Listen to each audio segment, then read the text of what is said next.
captain drank a great deal of brandy and water that night, and called in Farmer Dobbs for want of better company to drink with him, and told him all his grievances, and how happy he and the poor lady upstairs might have been, had it not been for liars and pick-thanks and tale-bearers and the like, who came between them, meaning Molly Doyle, whom, as he waxed eloquent over his liquor, he came to curse and rail at by name, with more than his accustomed freedom.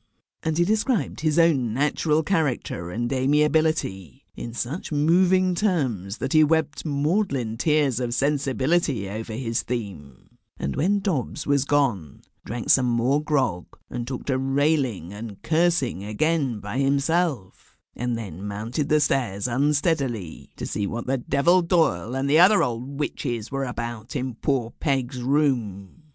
When he pushed open the door, he found some half-dozen crones, chiefly Irish, from the neighbouring town of Hackleton, sitting over tea and snuff, etc., with candles lighted round the corpse, which was arrayed in a strangely cut robe of brown serge. She had secretly belonged to some order, I think Carmelite, but I'm not certain, and wore the habit in her coffin. "What the devil are you doing with my wife?" cried the captain rather thickly. "How dare you dress her up in this trumpery, you cheating old witch? And what's that candle doing in her hand?" I think he was a little startled, for the spectacle was grisly enough. The dead lady was arrayed in this strange brown robe, and in her rigid fingers, as in a socket, with large wooden beads and cross wound round it, burned a wax candle, shedding its white light over the sharp features of the corpse.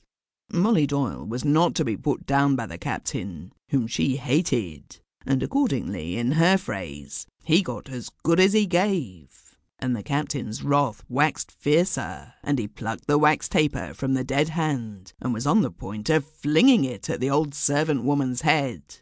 "The holy candle, you sinner!" cried she. "I've a mind to make you eat it, you beast!" cried the captain.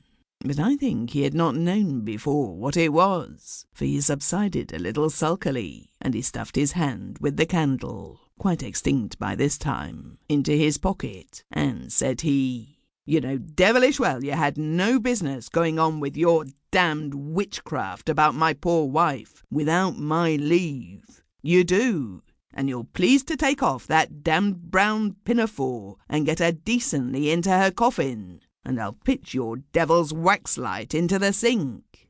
And the captain stalked out of the room. "And now her poor soul's in prison, you wretch, for the mains of ye, and may your own be shut into the wick of that same candle, till it's burned out, ye savage.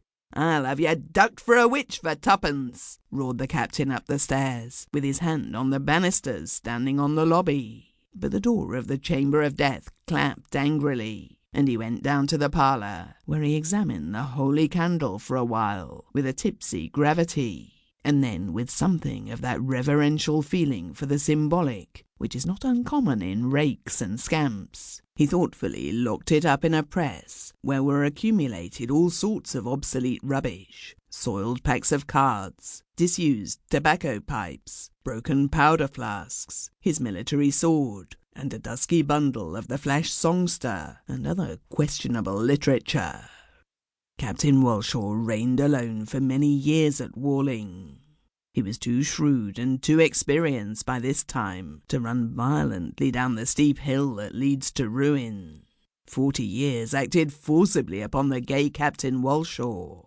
Gout supervened, and was no more conducive to temper than to enjoyment, and made his elegant hands lumpy at all the small joints, and turned them slowly into crippled claws. He grew stout when his exercise was interfered with, and ultimately almost corpulent. He suffered from what Mr. Holloway calls bad legs, and was wheeled about in a great leathern-backed chair, and his infirmities went on accumulating with his years. I am sorry to say I never heard that he repented, or turned his thoughts seriously to the future. On the contrary, his talk grew fouler, and his fun ran upon his favourite sins, and his temper